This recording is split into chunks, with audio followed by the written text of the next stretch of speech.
하나님의 종이요 예수 그리스도의 사도인 나 바울이 사도된 것은 하나님이 택하신 자들의 믿음과 경건함에 속한 진리의 지식과 영생의 소망을 위함이라. 이 영생은 거짓이 없으신 하나님이 영원전부터 약속하신 것인데 자기 때에 자기의 말씀을 전도로 나타내셨으니 이 전도는 우리 구주 하나님이 명하신 대로 내게 맡기신 것이라. 같은 믿음을 따라 나의 참 아들 된 디도에게 편지하노니 하나님 아버지와 그리스도 예수 우리 구주로부터 은혜와 평강이 내게 있을지어다. 할렐루야. 잘하셨어요.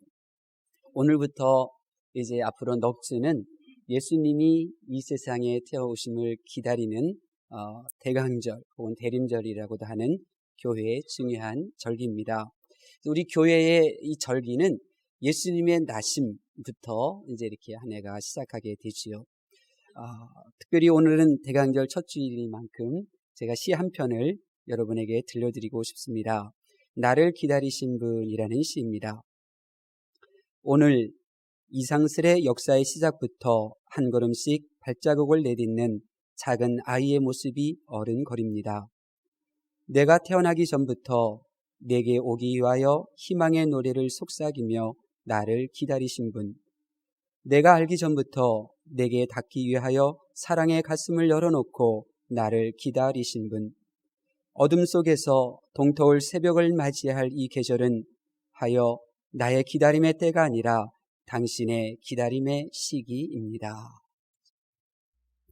역사의 시작부터 인류의 역사 속으로 발걸음을 내딛던 작은 사람의 이 모습, 이 지금의 내가 태어나기 전부터, 내가 그분을 알기 전부터 그분은 이미 나를 만나기 위하여 그렇게 기다리셨던 분이셨기에 지금 이 캄캄한 이 시절을 살아가면서 새벽을 기다리고 있는 나의 인생에 있어서 내가 그분을 기다리고 있는 것 같지만 실제로는 주님이 나를 기다리고 있는 것입니다.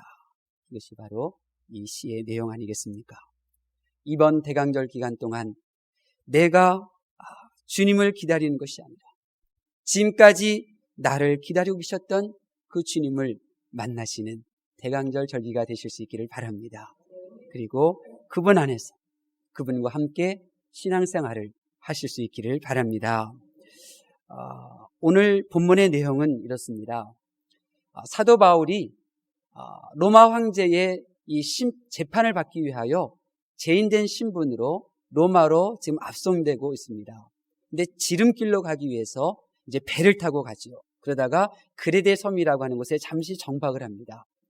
그리고 이 바울 사도의 반대에도 불구하고 이 백부장의 지도 아래 그 배는 출항을 하게 되지요. 근데 잠시 그레데 섬에 머물렀을 때 바울 사도는 그 그레데 섬 사람들의 그 죄악성을 보게 됩니다. 원래 섬 사람들은 거칠거든요. 아주 거칠어요. 그들의 죄악을 보게 되는 거예요. 그래서 바울 사도가 탄 배가 비록 항해를 하다가 바닷속에 침몰은 하지만 이 그레데 섬 사람들의 이 영혼은 지옥에 빠져서는 안 되겠다. 이런 마음이 바울에게는 있었어요. 그리고 로마에서 2년여 동안 감옥살이 하다가 1차로 풀려난 이후에 디도를 데리고 이 그레데 섬을 방문하여 선교를 하게 됩니다. 그리고 이 젊은 청년 디도를 그 사역하는 장소에 내버려 두고 또 바울 사도는 다른 곳에 복음을 전하러 가게 되지요. 그들은 서로 다시 만날 기회가 올 줄 알았어요. 다시 그레데 섬을 이 바울 사도가 방문하여서 이 디도가 얼마나 멋있게 하나님 중심으로 말씀 중심으로 사역을 하였는지 그 모습을 보고 칭찬하고 싶었고 디도도 다시 만날 그 바울 앞에서 부끄럼 없이 열심히 최선을 다한 이 사역의 열매들을 보여주고 싶었어요. 그런데 바울 사도는 네로 황제의 기독교 핍박으로 인하여 다시 한번 감옥에 갇히게 되고 그리고 순교를 하게 됩니다. 바울은 그레데 섬 주민들의 죄악을 보았고 그들의 삶과 영혼을 위하여 디도라는 청년을 그곳에 사역하도록 보냈고 다시 만나기를 원했지만 다시는 결코 만날 수 있는 시간이 그에게 다가오지 않았어요. 디도도 바울에서 그레데 섬에서 바울을 만나기를 원했었지만 결국 그들은 만나지를 못했었죠. 단지 서로 보고 싶은 마음, 또 서로에게 있어서 지금 우리가 육신의 몸은 만나지 못하지만 하나님의 보좌 앞에서 우리가 후회하지 않도록 그렇게 남은 인생을 살자라고 하는 마음으로 바울 사도의 모든 목회의 노하우를 담아서 디도에게 편지를 보냈고, 디도는 그러한 마음을 알고 그렇게 후회하지 않는, 내가 그런 인생을 살겠다고 하는 마음으로 이 말씀을 읽고 있는 것이죠. 사랑하는 성도 여러분, 이제 2013년도도 한 달밖에 남지 않았습니다. 여러분에게 묻고 싶습니다. 여러분이 2013년도에 지난 11개월을 살아오면서 여러분이 후회하는 것이 있다면 그것이 무엇입니까? 아니, 이제 오늘은 12월의 첫날인데 2013년도의 마지막 한 달을 맞이하면서 여러분이 새롭게 각오하고 새롭게 다짐하는 것이 있다면 그것이 무엇이겠습니까? 하나님께서는 이 시간 여러분을 주님의 전으로, 아니 하나님의 말씀 앞으로 초청하시고 이제 여러분에게 하나님의 마음을 보여주고 계십니다. 다시 오지 않을 지난 11개월을 보내면서 내가 무엇을 후회하고 있는가? 이제 한 달밖에 남지 않은 이 한 달의 시간을 동안 내가 어떤 자세로 살아야 할 것인가? 그래서 내 이 생명보다 귀하신 그 하나님의 보좌 앞에서 그 하나님을 만나고 그 하나님의 보좌 앞에서 하나님께 칭찬받는 그 시간을 결코 놓쳐서 후회하지 않는 인생이 되라고 오늘 이 시간 말씀하시는 줄로 믿습니다. 그러면 하나님께서 저와 여러분이 후회하지 않는 시간을 갖도록, 후회하는 시간은 결코 갖지 말라고 어떻게 하셨습니까? 우리 1절 말씀 한번 공독할까요? 1절 말씀 시작. 하나님의 종이요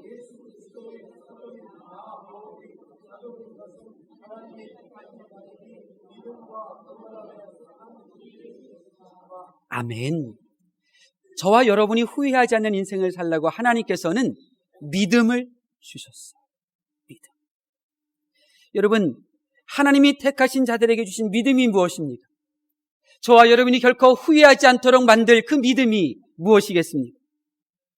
우리 인생의 소망은 예수님이라는 것입니다. 우리의 인생의 소망은 예수님이라고 하는 이 믿음만이 우리를 결코 하나님의 보좌 앞에서 후회하지 않는 인생으로 만들게 될 것입니다. 가난한 사람들의 소망은 이 세상에 없습니다. 가난을 벗어나려고 하지만 태어나면서부터 죽을 때까지 가난을 벗어나지 못하는 그 구조 속에서 그들은 절망할 뿐입니다. 그러나 예수님은 가난한 분들의 소망이 되십니다. 예수님을 믿으면 우리의 영혼만 구원받는 것이 아닙니다. 성령님께서 살기 힘든 세상을 살아가라고 힘을 주십니다. 가난한 자에게 용기를 주십니다.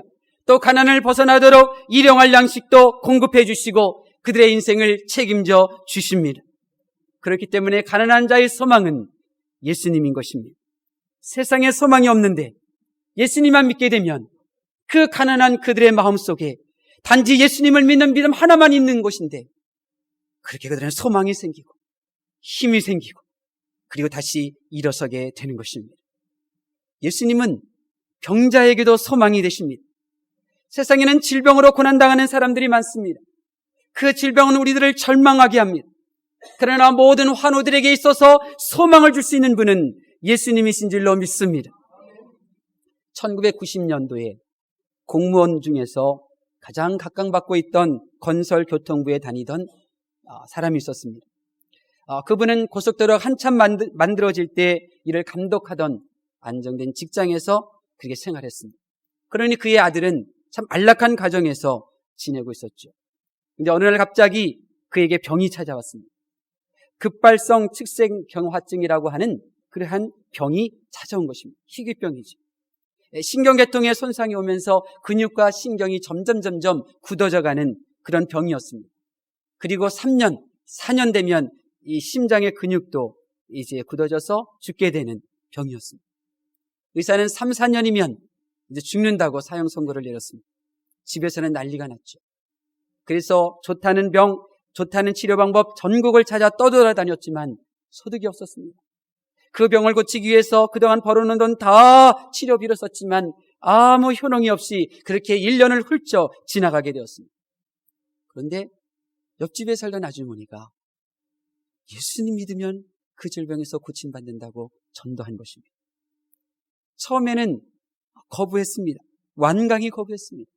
그러나 아무리 노력하고 아무리 쳐다보아도 소망이 없자 예수님 믿겠다고 교회에 와서 하나님 제발 이 병을 고쳐주십시오. 처음으로 하나님의 이름을 부르며 기도를 했습니다. 3, 4년이면 죽는다고 하는 사람이 10년이 지나도 살고 있었고 또 다른 10년이 지나도 지금까지 20년이 넘도록 살고 있습니다. 여러분, 환우들에게 있어서 예수님이 소망이라고 말하실 수 있기를 바랍니다. 우리의 몸과 영혼을 고치시는 분은 예수님이신 줄로 믿습니다. 예수님은 죄인들에게도 소망입니다. 예수님은 죄로 인하여 고통 중에 있는 이에게도 소망이 됩니다.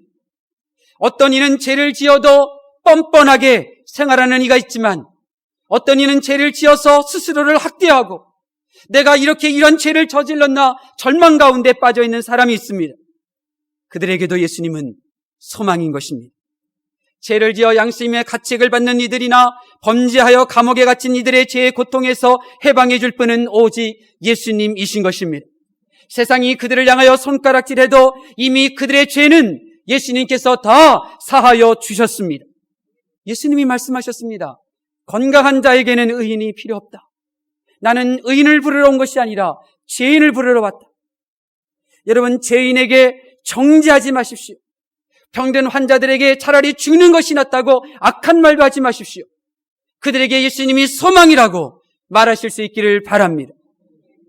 이처럼 예수님은 우리의 소망이라고 하는 믿음을 하나님께서 주셨고 이 믿음을 가지고 살 때 우리는 결코 후회하지 않는 인생을 살아가게 되는 것입니다.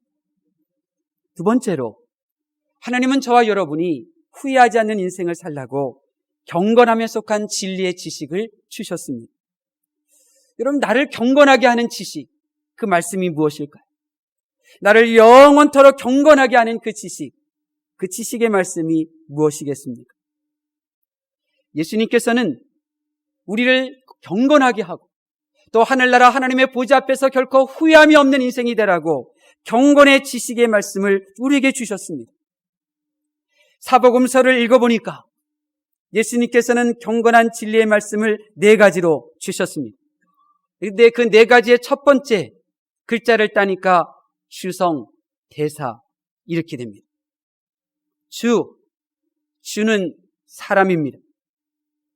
오리를 가자 하면 십리를 가라 하셨고 겉옷을 달라 하면 속옷까지 주라고 말씀하셨습니다.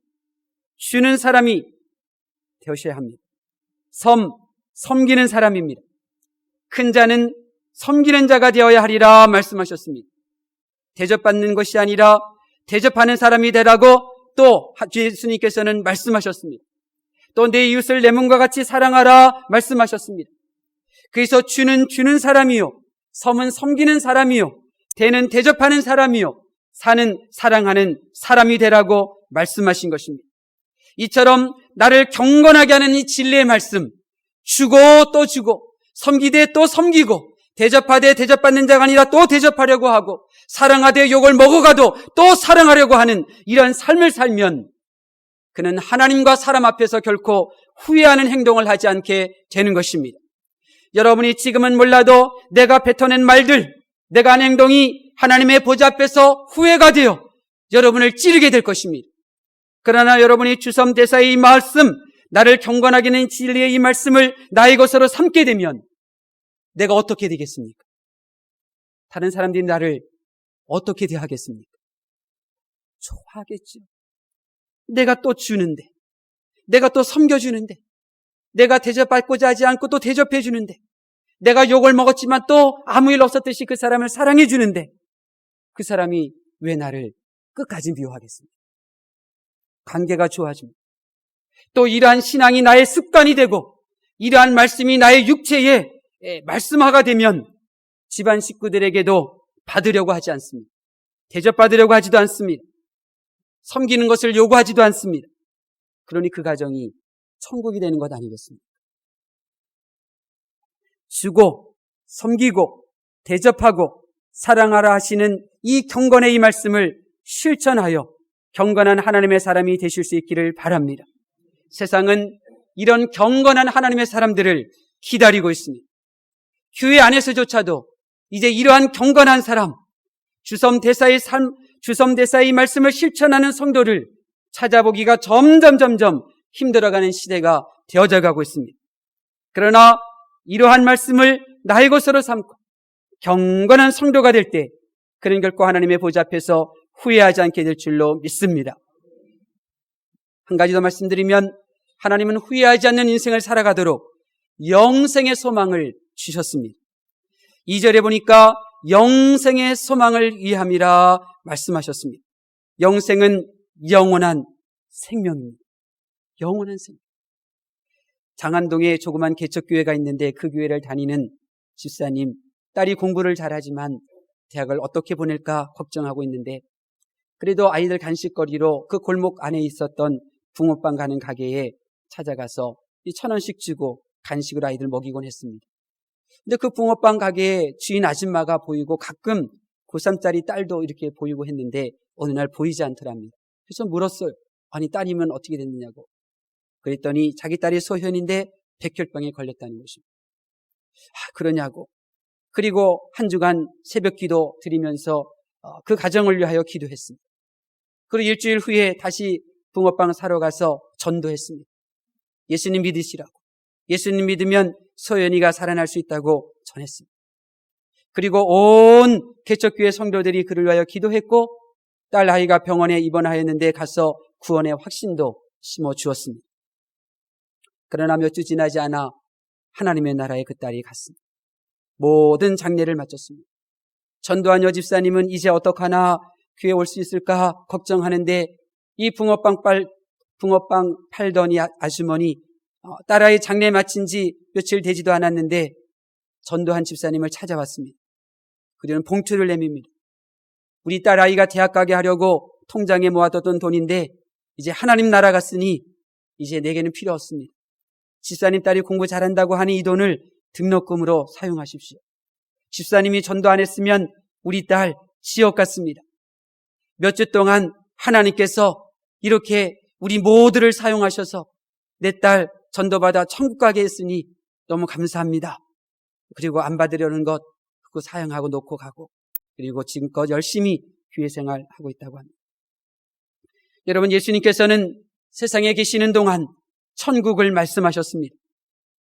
예수님께서는 만나는 사람에게 육체의 생명이 전부가 아니라 우리에게 영원한 삶이 있다고 말씀하셨습니다.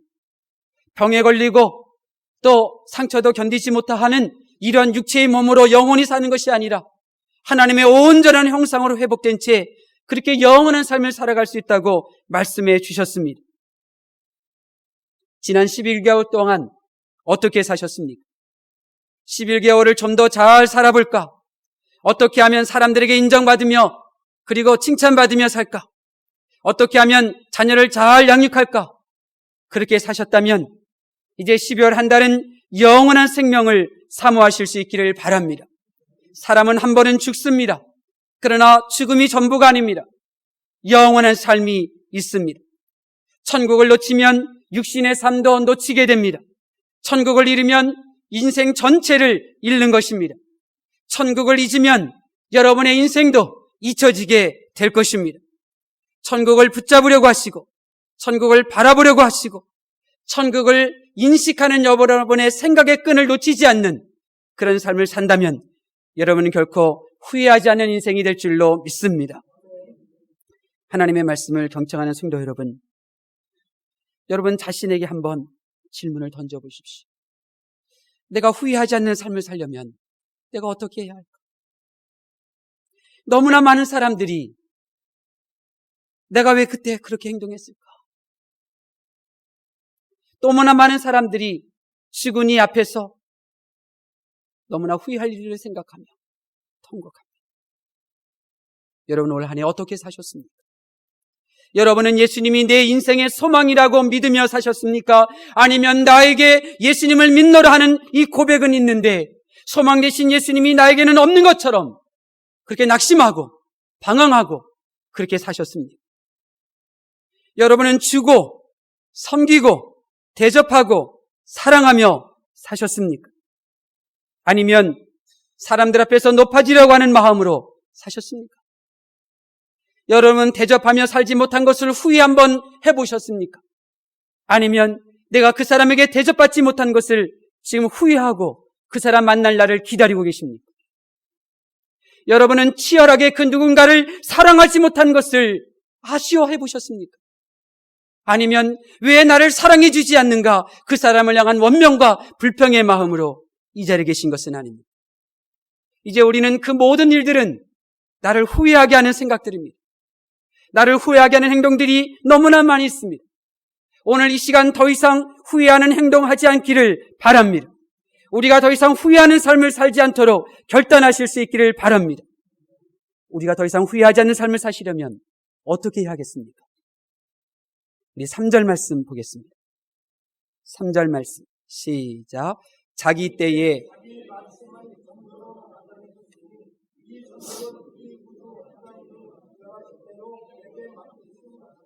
아멘. 자기 때에, 예수님의 때입니다.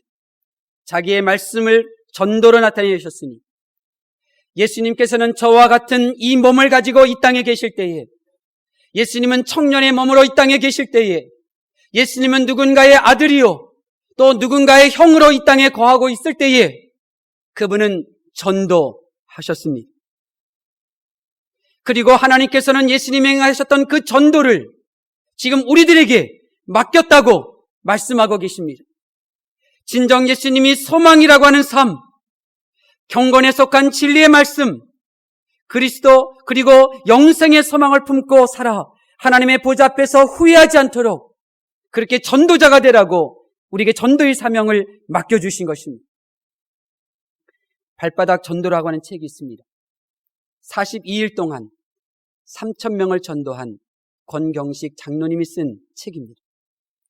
로마서에 있는 말씀, 복음을 전하는 발이 얼마나 아름다운가, 이 아름다운 발, 이 말씀의 은혜를 받아서 그가 전도하기 시작했습니다.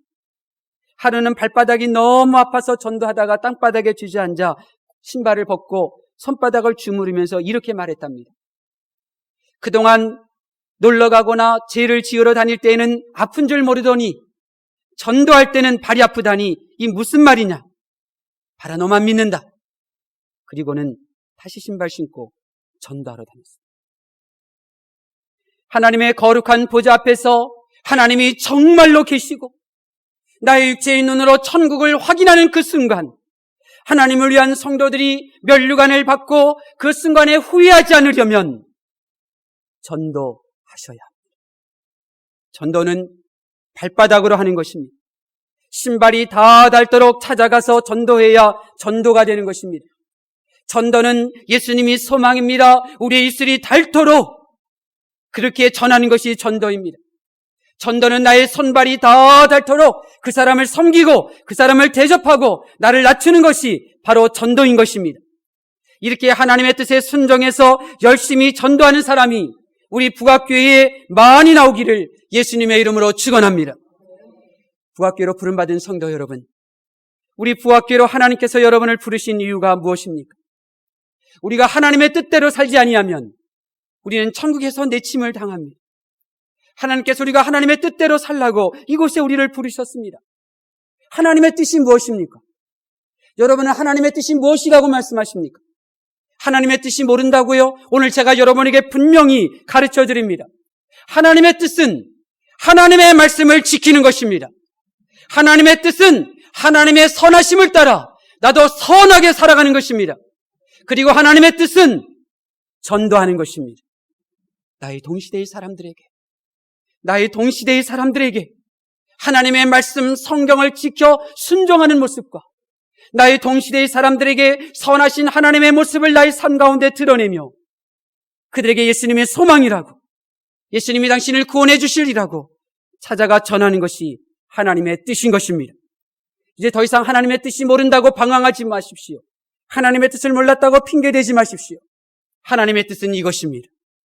하나님 중심, 말씀 중심, 교회 중심의 신앙, 우리 교회로 인도함 받았으니 이제 이러한 신앙으로 무장 받으셔서 하나님의 뜻을 이루어 드리실 수 있기를 바랍니다. 이것이 믿음이에요. 믿음은 나의 감정, 나의 생각, 나의 뜻, 이 육을 드러내면서 사는 것이 아닙니다. 믿음은 나의 소망이요. 그리고 예수님이 나에게 그러하셨던 것처럼 쓰고 섬기고 대접하고 사랑하면서 그리고 천국을 사모하면서 사는 것이 바로 믿음인 것입니다.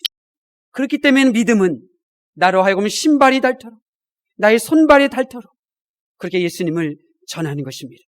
이런 믿음만이 하나님의 거룩하신 보좌 앞에서 천군 천사의 부러움을 받는 성도들이 될 줄로 믿습니다. 저는 알고 있습니다. 여러분이 전도하는 삶을 살면 하나님께서 복을 주십니다.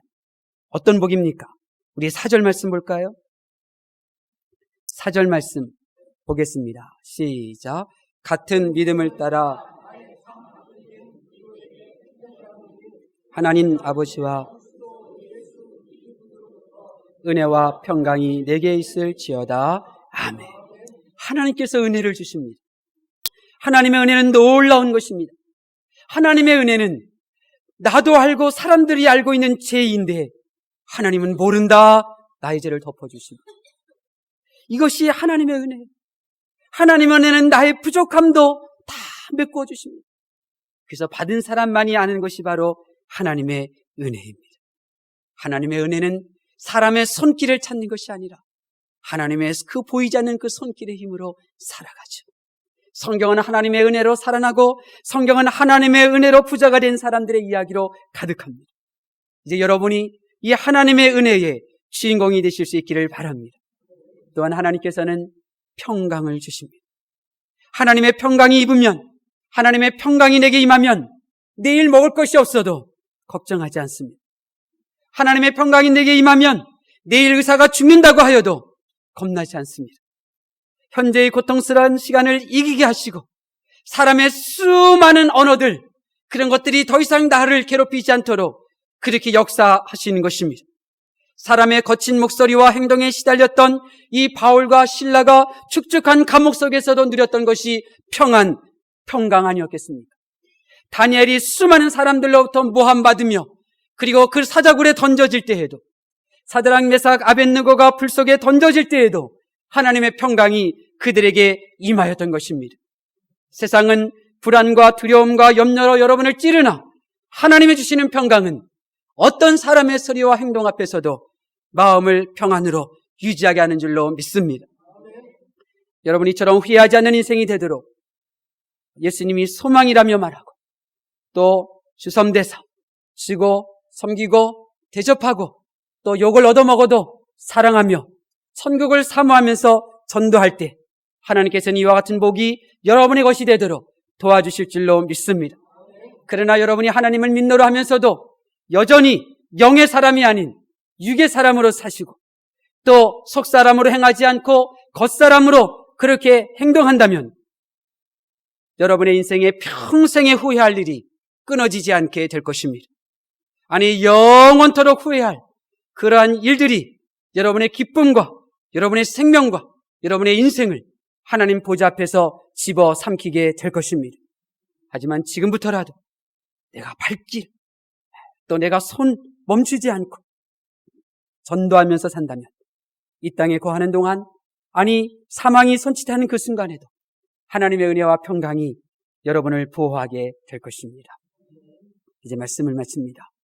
부디 우리 부학교의 성도님들은 후회하지 않는 인생이 되실 수 있기를 바랍니다. 예수님이 소망이라고 전도하십시오. 쉬고 섬기고 대접하고 사랑하며 또 그렇게 행하십시오. 천국을 사모하며 생활하십시오.